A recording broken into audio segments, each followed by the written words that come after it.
Мага суроонун көпчүлүгү энесин анан атасын кордогон кандай деген суроо келип атат. Ата энесин кордоо. Билбейм, балки мен көзүмө көрүнбөйбү, бирок телефонум ушул акыркы мына 4 күндөн бери ушу ыйлаган ата менен ыйлаган эненин суроолору. Мен ушул 2 күн көчө мурдагы айтыш керек, айтпаш керекпи? Бирок эми камера болуп аткан сен мен айтышым керек. Силер болсо менин кулагымсыңар, менин тилимсиңер. Силер эми жеткизишиңер керек. Менин көзүмсүңөр. Силерге аманат ушул жеткизе турганым. Эгерде араңарда ушулар бар болсо, анда субханалла азыр тооба кылгыла. Балам, жалгыз балам бар дейт бир эпа. 30га чыкканча үйлөнгөн жок. Анан жакын арада bir эмени турмушка чыккан bir баласы бар аялды жакшы көрүп калыптыр. Анан ал аял биринчи талабы энеңди үйдөн чыгарасың, анан мен барам дептир. Анткени мен биринчи турмушума кайненем кыйнап койгон мени.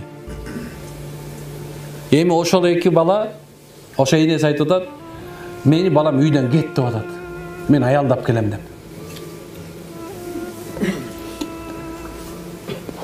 Өзүнүн тууган энесин баягы илгери билесиздерби? Bir Gemçontoy деген жөнүндө илгерде bir сөз бар кыргызда. Gemçontoy барып алып bir акылдуу bir кыздын үйүнө барып, ага тийгенге макул болбой койсоң, ырдаган турбайбы? Ырчы айтып мен айта алам, бирок мага тийсең тие бербейсиңби? Эгер апама корккон болсоң, апама жакпай аткан болсо, жакында ал өлөт. Деп ушундай bir Gemçontoy ыр бар, мен билген, унутуп калдым да. Бирок ушундай Gemçontoy эркектер көбөйдү. 9 ай ичинде көтөрүп, 1000 толгоо түшүп, төрөгөн. Акылы жетип 30га чейин багып, бирөөнүн полун жууп. Анан эми мынакей сый көрөрдө, сен чык, мен bir күйөөгө тийип чыккан bir катынды үйгө алып келем. Сен ага жакпай атасың. Деген эркектерге Алланын наалаты.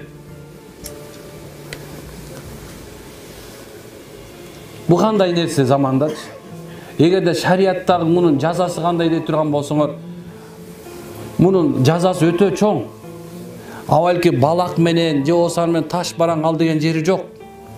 Анын эчтеке ал кылбай туруп элечи. Бара турган жери түбөлүктүү тозок. Бул нерсеге аябай мындай bir маани бере турган нерсе туугандар. Сени менен мен мисалы үчүн ушта турган бар эркектер да атасыңар, ар жакта турган эжелердин бар апасыңар. Эгерде ушул нерсени балдарыбызга азыртадан туура жеткизбесек, туура тарбия бербесек, эртең күнү баарыбыз тең субхан ушуну тандалып калабыз. Хасанул Баср рахималлаху таала эки нерсенин көзү жок дептир. Сокур. Биринчиси дүйнөгө батып калган адамдын көзү сокур. Экинчиси bir катынды аялды сүйүп калган эркектин көзү сокур деген экен. Эч нерсени көрбөй калат. Анын жакшысында, жаманындагы карабай калат. Сокур сыяктуу болуп калат. Ал эми сокур болсо, алдындагы эмне экенин бар экенин билбей калат. Мына ушундай сокурлуктан Кудай сактасын. Чыныгы сүйүү негизи Аллах анын пайгамбарына эле. Чыныгы сүйүү ушул.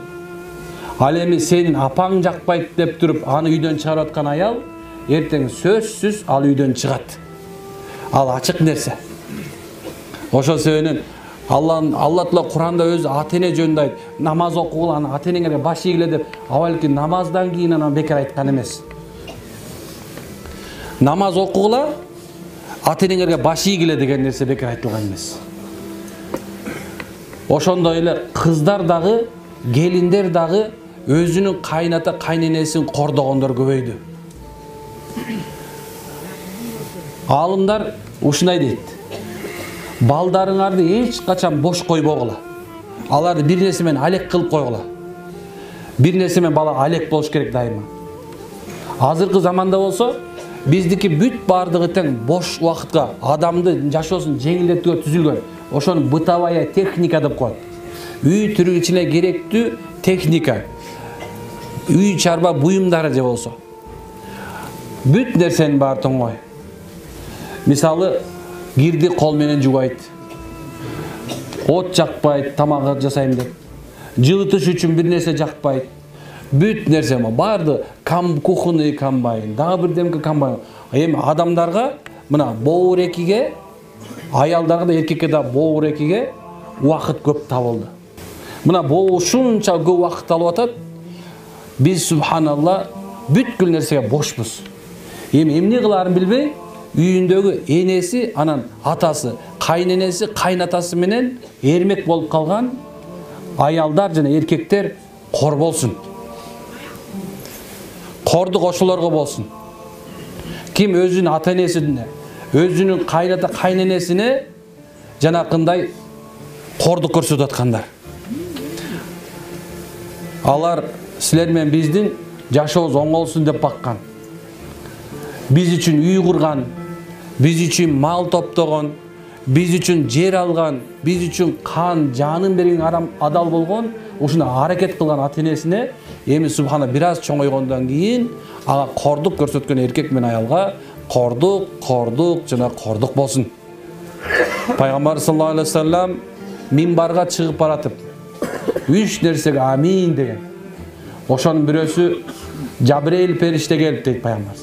Мага кимдин карган ата-энеси болуп туруп, ошолорду сыйлап, ошолор бактап, барктап, ушундай бир көтөрүп, жакшылык бата дубасын алып албаса, ошондой эркек менен кызга каргыш болсун дегенде, мен амин, о Кудай кабыл кылсын деп айттым дейт. Дагы бир пайгамбар саллаллаху алейхи вассалам бир бала кылычын көтөрүп, атын минип алып, зоотун кийип алып, пайгамбардын жанына келип, "Я Расулалла, мен Алланын жолуна аттанганга даярмын, өлгөнгө даярмын" дегенде пайгамбар саллаллаху алейхи вассалам, "Сенин үйүңдө ким бар?" "Мен апам, атам бар." "Алар сени кандай узатты десе?" "Ыйлап узатты" дейт. Пайгамбар мындай карап айтқан, "Тур, баргын. Баргындагы кандай ыйлатсаң, ошондой күлдүргүн" деген экен. Эне мен атанын кордугун кылган эркек менен бала, эркек менен аял, кыямат күнү Алла Таала аларга айтат: "Баргыла. Аларды кандай жалган дүйнө кордогон болсоңор, азыр кордукту көргүлө. Кандай аларга ооручулук болсо, ошол ооручулукту көргүлө" дейт. Пайгамбар "Жок" дейт. "Ал күнү кордукту кайра эч ким кайтара албайт. Кантип кайтара албайт десе, кандай эле төөнүн сүтүн саап алганда кайра сүттү ордуна киргизе албагандай" дейт. Сүттү саайсың, бирок кайра эмчекке киргизе албайсың. Ошондой эле ата-энеге кордук кылган, аларга субханалла мындай бир үф дегендер, алар нахак, алардын субхана акысын жегендер ушундай акыбалда калат тургандар. Билесиздер, мен дайым айтам, ушул жерде баарыңыздар биринчи эле сураганым ушундай болот. Молке, мен чет мамлекетке кетейин деп атам. Бар иш кылып келейин деп атам. Ата-энең ыраазыбы, бата бер десе, "Жок" дейт. Анда бар, ата-энең ыраазы болбосо, сен барбай эле кой. Пайда жок а жерден. Ата-энең нааразы болгон иште пайда жок. Эгер ата-энең нааразы болгон өлүп кетсе, анда Кудайым сактасын. Ата-энең ак болуп өтүп кеткен болсо, сендей балам жок деп өтүп кеткен болсо, анда Кудайым сактасын. Өмүр бою тооба кылышың керек болот. Өмүр бою сажда кылышың керек болот. Ушундай тургандар.